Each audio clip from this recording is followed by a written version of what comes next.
যোধপুর থেকে বেরিয়ে আমরা জয়সলমীর চলে এলাম। খুব ভোর ভোর বেরিয়ে জয়সলমীর দুপুরের নাগাদ পৌঁছেই আমরা হোটেলে ঢুকে গেলাম। হোটেলে চেক ইন করেই তারপরে বেরিয়ে গিয়ে খাওয়া দাওয়া করে নিলাম। আর হোটেলে বলেই একটা গাড়ির ব্যবস্থা করলাম। আমরা স্যান্ড ডিউনস আর কুলধারা যাব। আমরা প্রথমেই গেলাম কুলধারা। জয়সলমীর থেকে 15-20 কিলোমিটার দূরে অবস্থিত কুলধারা একটি অভিশপ্ত এবং ভুতুড়ে গ্রাম হিসেবে পরিচিত। ত্রয়োদশ শতকে পালিওয়াল ব্রাহ্মণদের দ্বারা প্রতিষ্ঠিত এই গ্রামটা 1825 সালের দিকে হঠাৎ রাতারাতি পরিত্যক্ত হয়ে যায়। মানুষজন কোথায় চলে গেল কেউ বলতে পারে না। স্থানীয় লোককথা অনুযায়ী অত্যাচারী মন্ত্রী সালিম সিংয়ের হাত থেকে বাঁচতে এবং নিজের সম্মান রক্ষায় গ্রামবাসীরা অভিশাপ দিয়ে এই গ্রাম ছেড়ে চলে যান, যা আজও জনশূন্য। প্রতিটি বাড়ির ছাদ ভেঙে গেছে। এখানকার আর্কিওলজিক্যাল সার্ভে অফ ইন্ডিয়া তত্ত্বাবধানে রয়েছে এই গ্রাম। কয়েকটা ঘরকে মেরামতি করে পর্যটকদের আকর্ষণীয় করে তুলেছে। এমনই একটা বাড়ির ছাদে উঠে গোটা গ্রাম ইট পাথরের তৈরি বাড়িগুলো ভেঙে পড়া দেখে মনে অদ্ভুত প্রতিক্রিয়া হলো। যতদূর চোখ যায় শুধুই ভাঙা বাড়ি আর ভাঙা বাড়ি, কোনো বাড়ির ছাদ নেই। ওই যে বাড়িটার ছাদ আছে সেটা ওই আর্কিওলজিক্যাল সার্ভে অফ ইন্ডিয়া এরাই একটু মেরামতি করে দিয়েছে।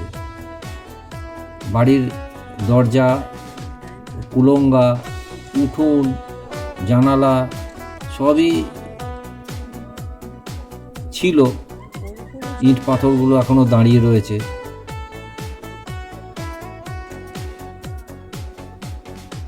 100-150 বাসিন্দা ছিল বলে অনুমান করা হয়।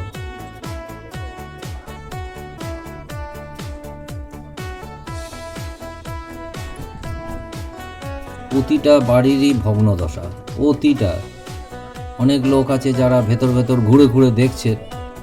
আমরা সেই সব ঘরের ভেতরে যাইনি, দূর থেকে ওই ছাদের ওপর থেকেই দেখলাম।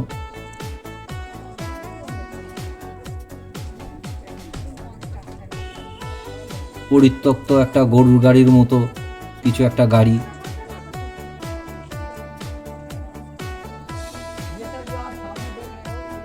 একটা মন্দির পাওয়া গেল দেখতে। মন্দিরটাকে আর্কিওলজিক্যাল সার্ভে অফ ইন্ডিয়া কিছুটা মেরামতি করেছে। ওখান থেকে আবার গাড়ি নিয়ে আমরা চলে গেলাম স্যান্ড ডিউনস।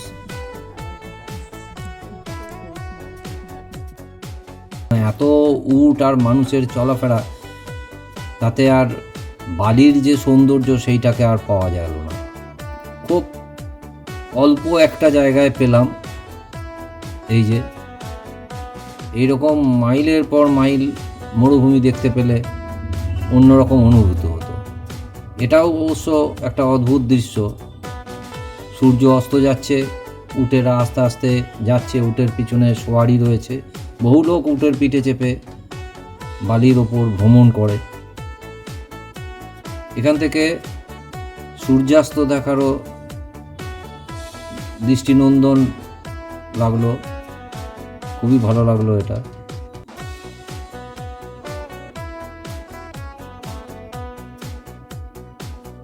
ক্রমশ সূর্য নেমে যাচ্ছে। আমরা চলে এলাম স্যাম ডেজার্ট ক্যাম্প। এখানে নাচ গানের আসর হয়, খাওয়া দাওয়া হয়। ইচ্ছা করলে রাত্রে ক্যাম্পে থাকাও যায়। আমরা জয়সলমেরের হোটেলেই টাকা আগেই দিয়ে এসেছিলাম, অবশ্য গাড়ি ভাড়া আলাদা ছিল। আমরা এই ক্যাম্পের নাচ গান দেখলাম, রাত্রে খাওয়া দাওয়া করলাম, করে ফিরে গেলাম। এটা রাজস্থানী যে নৃত্য বা গান, মূলত সেইগুলো নিয়েই এই অনুষ্ঠান। তবে হিন্দি গান বাজিয়ে দর্শকদেরকেও ডেকে নেওয়া হলো নাচ গান করার জন্য। কিছুক্ষণ থেকে আমরা চলে এলাম খাওয়া দাওয়া করতে। খাওয়া দাওয়া করে আমরা হোটেলের দিকে পা বাড়ালাম। এরকম অনুষ্ঠান আরও অনেক জায়গায় হচ্ছে। বাইরে গান বাজনা আলো দেখে সেটাই বুঝতে পারলাম।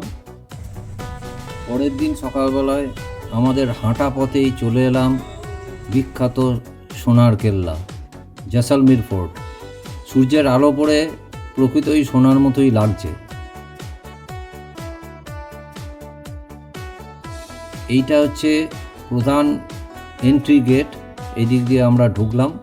1156 খ্রিস্টাব্দে রাজপুত রাওয়াল জয়সল এই দুর্গটি নির্মাণ করেছিলেন। তার নাম অনুসারেই এই শহরটির নাম জয়সলমের হয়েছে। জয়সলমীরের সমগ্র জনসংখ্যা দুর্গের মধ্যেই বাস করত।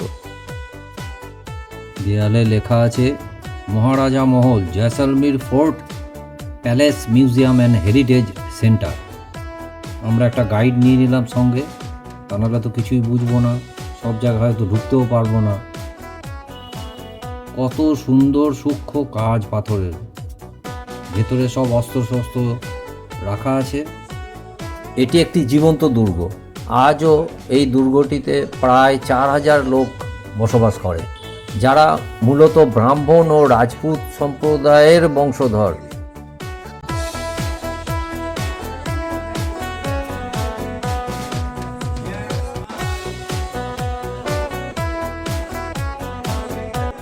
এখানে একটা রাজার আসন রয়েছে, সেখানে একটা তলোয়ার রাখা আছে। রাজা না থাকতে পারে, কিন্তু রাজ আসন খালি থাকবে না, সেই জন্য একটা তলোয়ার রেখে দেওয়া আছে। এইখান থেকে আমরা ঢুকলাম এই ঘরটায়। এখানে লেখা আছে ত্রিপোলিয়া। ত্রিপোলিয়া মানে তো তিনটে দরজা বা এই ধরনের কিছু। যাই হোক, আমরা ভেতরে ঢুকে জানলাম এখানে সমস্ত আগের রাজাদের সব ছবি রাখা আছে।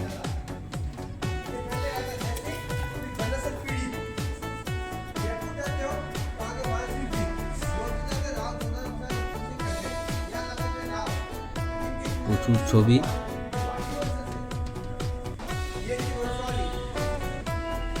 নিচে নিচে তাদের নাম লেখা আছে।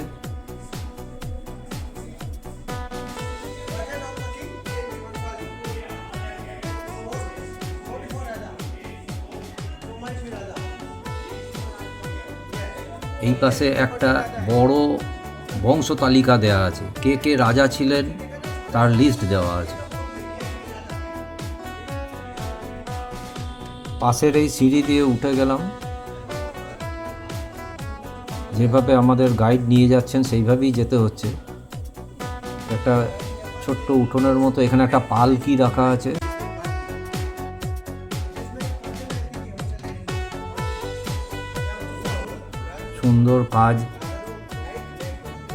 সুন্দর কাজ, জানালার মতো।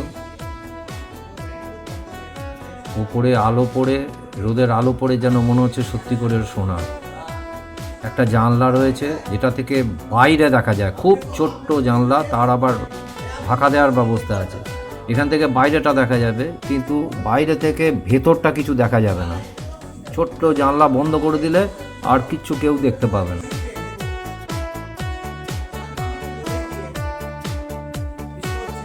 ওপরে সব কাঠের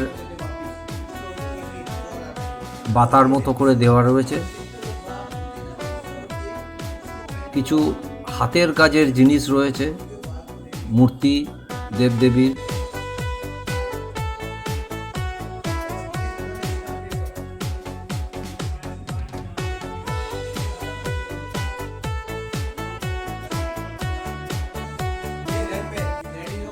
এখানে কিছু স্ট্যাম্প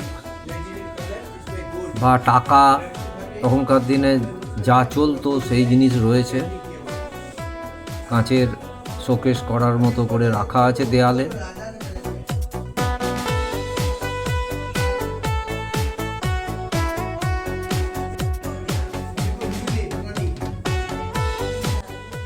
খুব সুন্দর কাজ।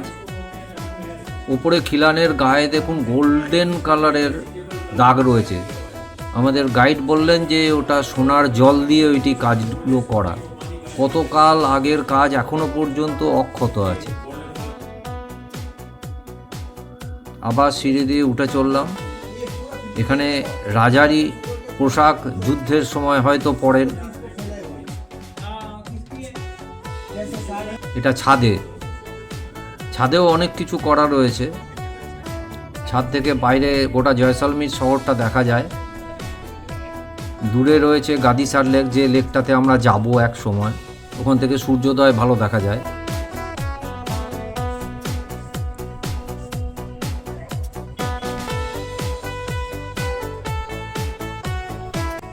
ভিতরে হোটেল রয়েছে।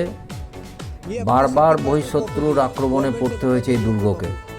মুঘলরাও অনেকবার এই দুর্গ দখল করার চেষ্টা করেছে, এক সময় দখল করেও নিয়েছিল।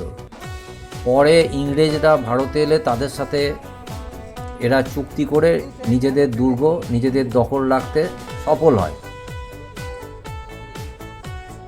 এইটা নিচে উপর থেকে দেখা যাচ্ছে, ওই গেট দিয়ে আমরা ঢুকেছি। বেশ কয়েকজন ব্যবসাদারের সঙ্গে কথা বলে এটাই জানতে পারলাম যে সত্যজিৎ রায় এই কেল্লাকে নিয়ে সিনেমা করেছিল সোনার কেল্লা। এই সোনার কেল্লা সিনেমা করায় এই অঞ্চলে পর্যটকের সংখ্যা অনেক বেড়েছে। একটা দোকান তো সত্যজিৎ রায়ের ছবিও দেখলাম ভালো করে বাঁধিয়ে রেখেছে। এটা ছাদেরই অংশ, প্যান আমেরিকান লাইট। বিদেশি আমেরিকার কিছু লাইট ফাইট হয়তো আনা হবে। এটা রানী কা মহল, মানে রানীর মহল।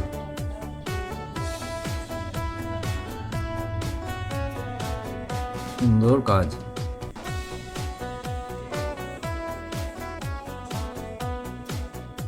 তবে বড্ড সিঁড়ি এবং খুব বেশি চওড়া নয় সিঁড়িগুলো,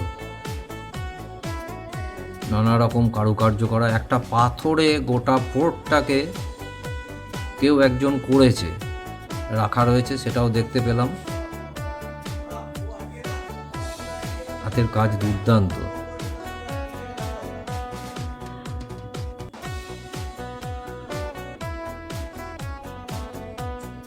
ওখান থেকে আবার সিঁড়ি দিয়ে নামতে লাগলাম। সবই পাথরের, কোনো জায়গায় অন্য কিচ্ছু নেই। কিছু কাঠের দরজা থাকলেও সবই পাথর।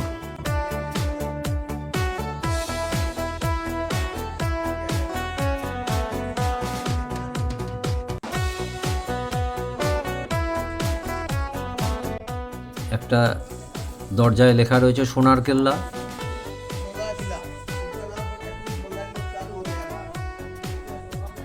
তারপরে ওখান থেকে আমরা বাইরে বেরিয়ে এলাম।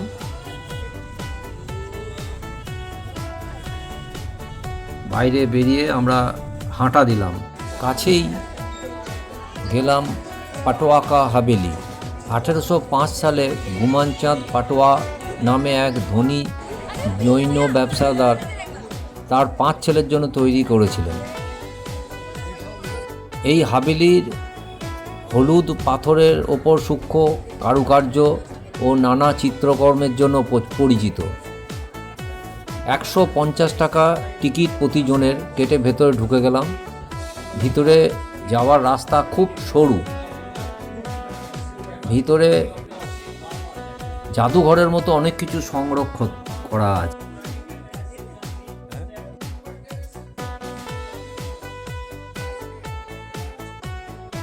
দেখবার মতো কাজ। ছাদেও গেলাম, ছাদেরও পাথরের কাজ দেখবার মতো। এত সূক্ষ্ম পাথরের জাফরির মতো কাটা, যেটা ভেতর থেকে বাইরে দেখা যাবে, বাইরে থেকে ভেতরটা কিছুই দেখা যাবে না।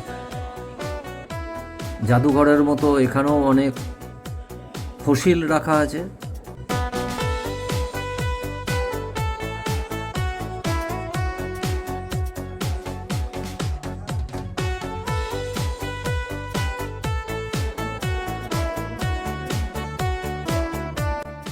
এক একটা ফসিল ভাবতেও কীরকম অবাক লাগে।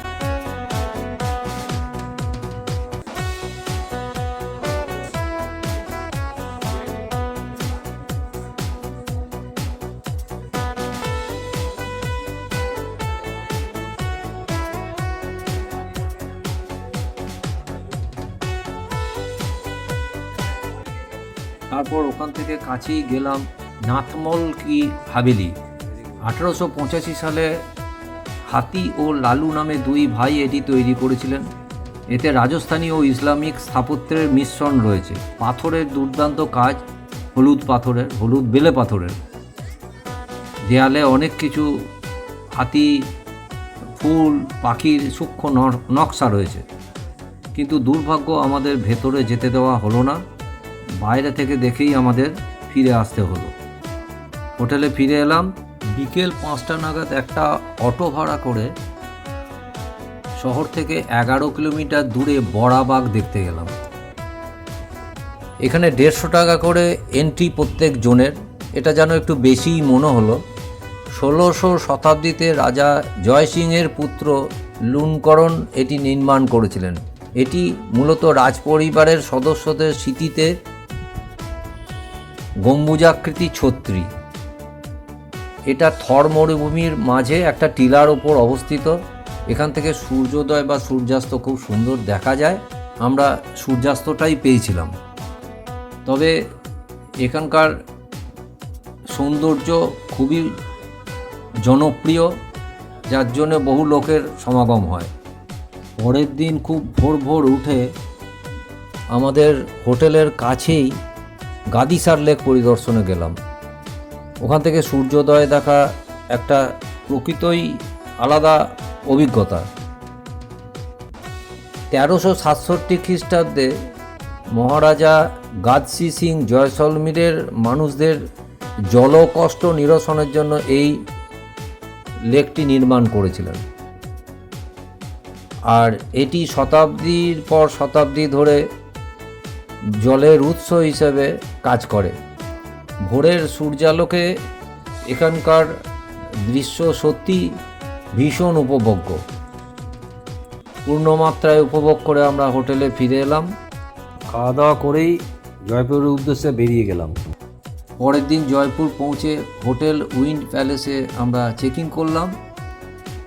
সেখানে একটা অটো ঠিক করে আমরা প্রথমেই এলাম গয়তুর কি ছত্রিয়া। এটা একটা সমাধিস্থল।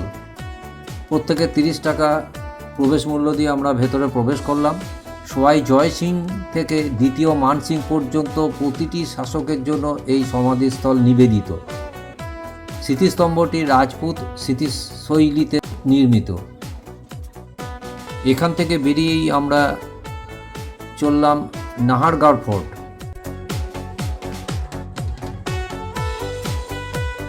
এখানে 52 টাকা করে প্রত্যেক জনের টিকিট, একটা অদ্ভুত সংখ্যা।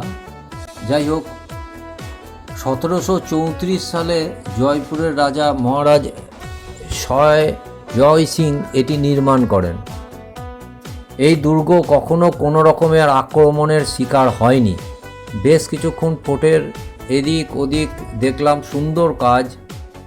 তবে তুলনামূলকভাবে অন্যান্য ফোর্টের থেকে রক্ষণাবেক্ষণ কিছুটা কম। অনেক কিছু জিনিস ভেঙে পড়ছে।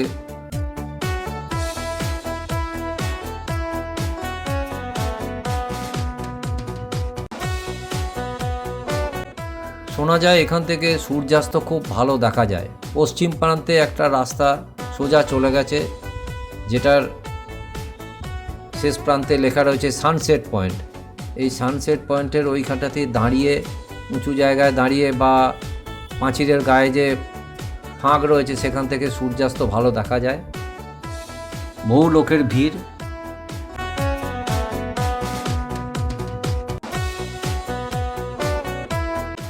ওখান থেকে আমরা বেরিয়ে একটা অটো করে চলে গেলাম ওখানকার বিখ্যাত মিষ্টির দোকান লক্ষ্মী মিষ্টান্ন ভাণ্ডার। লক্ষ্মী মিষ্টান্ন ভাণ্ডারকে সংক্ষেপে ওরা LMV বলে।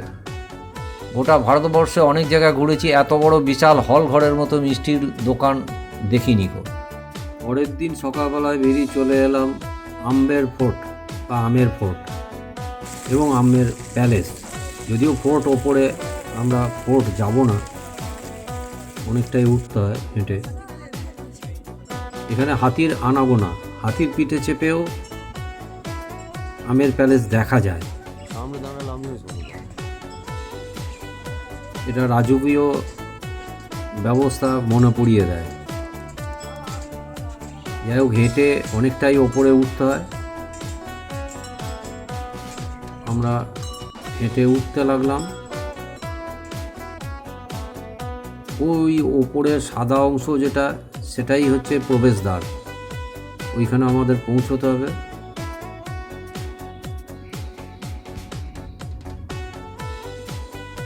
আমরা প্রবেশদ্বার দিয়ে ঢুকে পড়লাম।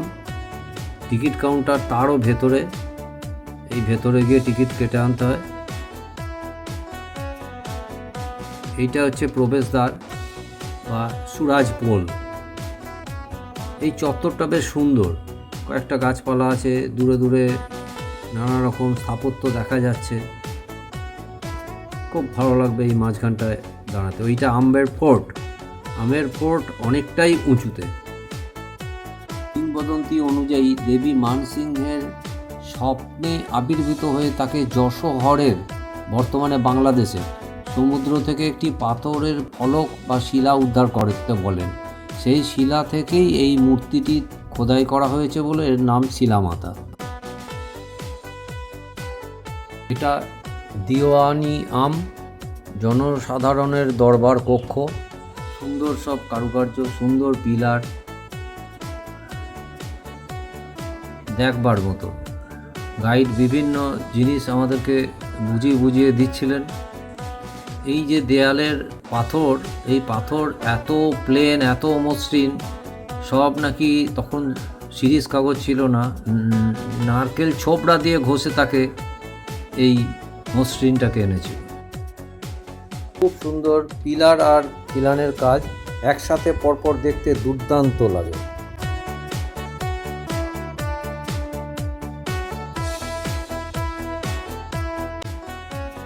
এটি রানীদের প্যালেস। গণেশের চিত্র আজও অক্ষত আছে। এটি গণেশ পোল, দুর্গের অভ্যন্তরে যাওয়ার রাজকীয় প্রধান প্রবেশদ্বার। প্যালেসের উপরের দিকে 3টে ছোট ছোট জানলা আছে, যেখান থেকে রানীরা ভেতরে বসে বাইরের জিনিস দেখতে পেতেন। বাইরের লোকরা ভেতরে রানীদের কাউকে দেখতে পেত না। ঠিক তেমনই সেইটাই ওপরে গিয়ে আমরা ওই জানলা দেখলাম। এই জানলা থেকে আবার নিচেটা কীরকম দেখতে লাগতো সেটা আমরা দেখলাম। এটি শীষমহল। 16 শতকে রাজা মানসিংহ তার রানীর জন্য জয়পুরের এই শীষমহল নির্মাণ করেন, যিনি রাত্রে তারা দেখতে ভালোবাসতেন। রাজা তার রানীর এই ইচ্ছা পূরণ করতে চেয়েছিলেন। এটি হাজার হাজার আয়না, পান্না, রুবি, মুক্তোর মতো মূল্যবান পাথর দিয়ে নির্মিত। এর দেওয়াল ও ছাদ ফুল, পাখি, পশু প্রভৃতি জ্যামিতিক নকশার জটিল চিত্র খোদাই কর্মে সজ্জিত।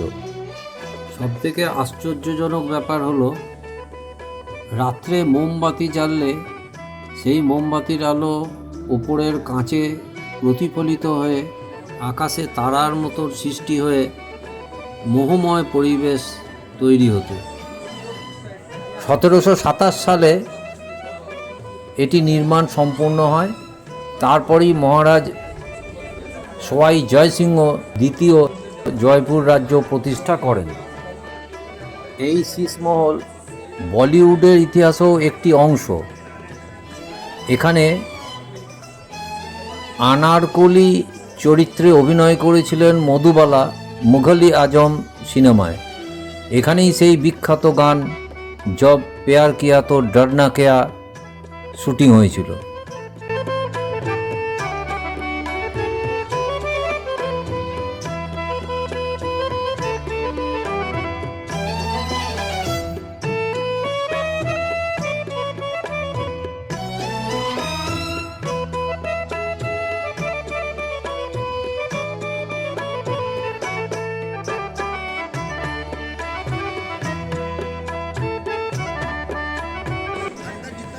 আমাদের গাইড জানালেন, হলুদ রঙের যে দাগগুলো দেখা যাচ্ছে সেগুলো সব সোনা দিয়ে তৈরি।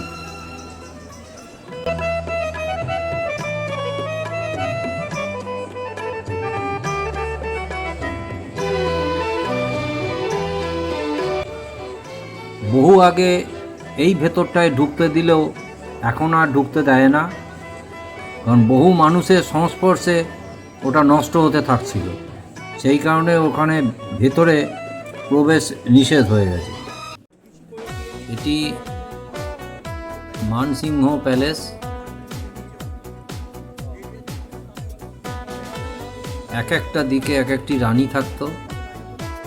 রাজার যখন যে রানীর কাছে যাবার মন হতো সেখানে চলে যেতে পারতেন। এখানে একটা সুড়ঙ্গ আছে, সুড়ঙ্গটি নাকি আম্বর ফোর্ট অবধি আছে। এখানে দিয়ে নেমে যেতে হয় মিনা বাজারের দিকে। মিনা বাজারের কাজ ওরা কাউকে শেখায়ও নি, যার জন্য এই কাজ অন্য কোথাও পাওয়া যায় না এখান ছাড়া। এই রাস্তা দিয়ে নেমে গিয়েই আমরা মিনা বাজার গেলাম। সেখানে তাদের শিল্পকলা দেখলাম, জিনিস কেনাও যায়। সুন্দর সুন্দর রাজাই এরা তৈরি করছে। ওখান থেকে কাছেই হেঁটে চলে গেলাম পান্না মিনাকা কুণ্ড। মূলত এই খরা অঞ্চলে জলের সমস্যা মেটাতেই এই কুণ্ড নির্মিত। বিকেলের দিকে আমরা গেলাম জলমহল। মানসাগর লেকের মধ্যে অবস্থিত এই রাজপুত স্থাপত্যশৈলী এক বিরাট নিদর্শন। দূর থেকে এটি অপূর্ব দেখতে। সেখানে যাওয়ার কোনো রকম বন্দোবস্ত নেই। ক্রমশ অন্ধকার হলে তার আলোগুলো জ্বললে আরও বেশি মোহময় হয়ে ওঠে। দুর্দান্ত লাগছিল। এইটা দেখে আমরা ওখান থেকে চলে গেলাম হাওয়া মহল। এই সেই হাওয়া মহল, বিখ্যাত হাওয়া মহল জয়পুরের। দূর থেকে দেখতে এটা বেশিই ভালো লাগে। ওর ওপরেও ওঠা যায়, ভেতরে ঢোকা যায়, ওপরেও ওঠা যায়। আমরা দূর থেকেই এটা দেখলাম। আলো পড়ে দুর্দান্ত লাগছে। পরের দিন জয়পুরেরই আরেকটি বিখ্যাত স্থান সিটি প্যালেস এলাম। এখানে টিকিট 310 টাকা করে প্রতিজনের। শিশু ও সিনিয়র সিটিজেনদের জন্য 160 টাকা। এখানে ভেতরে ঢুকলে অনেকগুলো মহল আছে। দেয়ানি আম, দেয়ানি খাস, প্রীতম চক, মোবারক মহল, চন্দ্রমহল ইত্যাদি ইত্যাদি। 1729 সাল থেকে 1732 সালের মধ্যে এটি নির্মাণ করেন সোয়াই জয় সিং দ্বিতীয়। এটি বংশ তালিকা।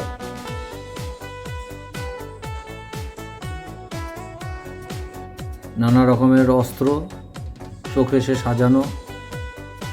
সম্ভবত এগুলো সব যুদ্ধেই ব্যবহৃত হতো।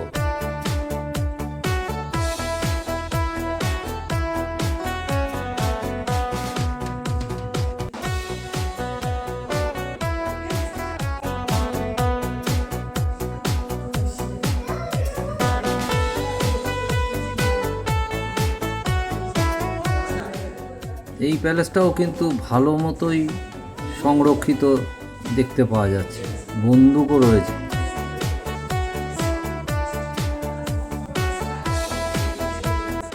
মেঝেতে কার্পেট বেছানো, আমাদের দূর থেকেই দেখতে হলো।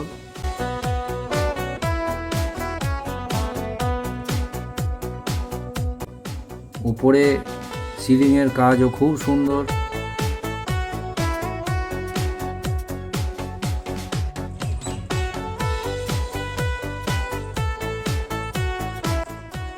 ওখান থেকে আরেক জায়গায় চলে গেলাম। সিটি কমপ্লেক্সের পশ্চিম দিকে এই মহলটি চন্দ্রমহল। 1727 থেকে 1732 সালের মধ্যে মহারাজা সোয়াই জয় সিংহ নির্মাণ করেছিলেন। এটি 7 তলা বিল্ডিং। এখানের আভ্যন্তরীণ মহলের নাম হচ্ছে শোভানিবাস, সুখনিবাস, শ্রীনিবাস, রাঙা মন্দির, ছবিনিবাস, মুক্তমহল।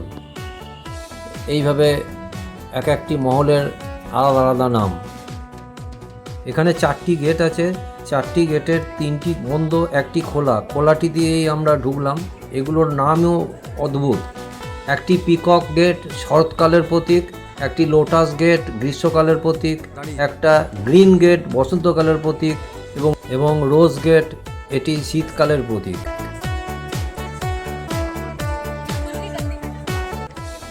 এটি দেয়ানি খাস।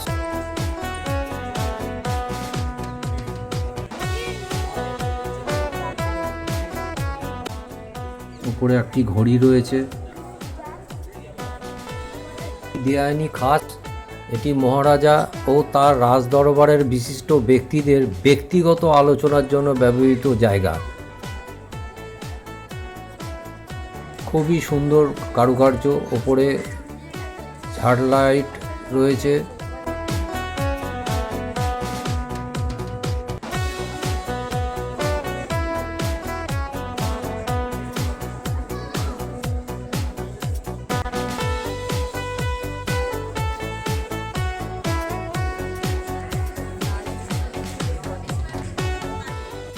এই দেয়ানি খাসের দুই পাশে বিশ্বের বৃহত্তম দুটি রূপোর পাত্র রাখা হয়েছে, যা গঙ্গাজলি নামে পরিচিত।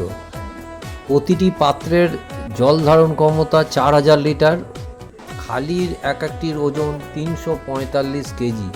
এটি গিনেস বুক অফ ওয়ার্ল্ড রেকর্ডে একটা জায়গা করে নিয়েছে।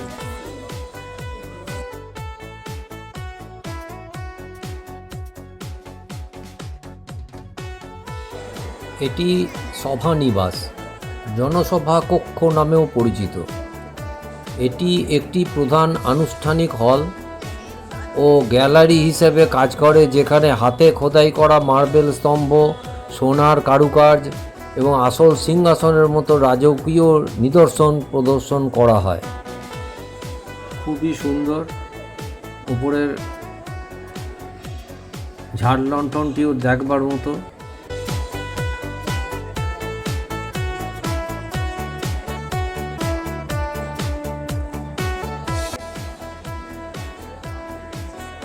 যারা আলোচনা সভায় আসবে তাদের জন্য বসার বিশেষ ব্যবস্থা,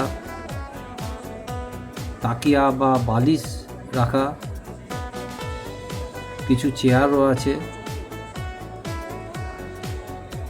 খুব সুন্দরভাবে এটাকে সাজানো গোছানো রাখা হয়েছে।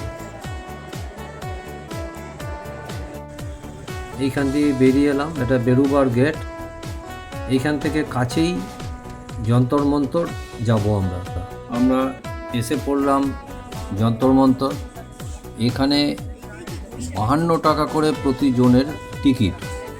আমরা টিকিট কেটে ভেতরে ঢুকে গেলাম। একজন গাইডও সঙ্গে নিলাম, তা নাহলে তো তেমন কিছু বোঝা যাবে না। এই অসাধারণ মানমন্দিরটি 1724 থেকে 1734 সালের মধ্যে নির্মিত হয়েছিল। নির্মাণ করিয়েছিলেন মহারাজা সওয়াই জয় সিং দ্বিতীয়। এখানে অনেকগুলো যন্ত্র আছে, সবটাই সূর্যের আলোর সাথে বিভিন্ন রকমের গণনা নির্ভর করে। এই বড় একটা ঘড়ি আছে, সূর্য ঘড়ি। সূর্যের আলোর সাহায্যে সেকেন্ডের ভগ্নাংশ পর্যন্ত স্থানীয় সময় নিখুঁতভাবে নির্ধারণ করা যায়।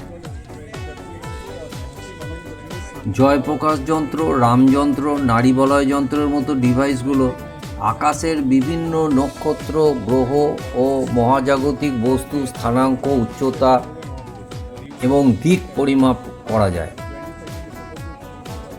দিগংশ যন্ত্র সূর্য কোন দিকে উঠছে এবং অস্ত যাচ্ছে তা মাপা যায়। রাশিবলয় যন্ত্র দিয়ে 12টি রাশির সূর্যের অবস্থান ও গতিবিধি ট্র্যাক করা যায়। জয়পুরের এই যন্তর মন্তর হেরিটেজ স্থান হিসেবে ইউনেস্কোতে স্থান করে নিয়েছে। এখানে 19টি জ্যোতির্বৈজ্ঞানিক যন্ত্রের সংগ্রহশালা বলা যায়।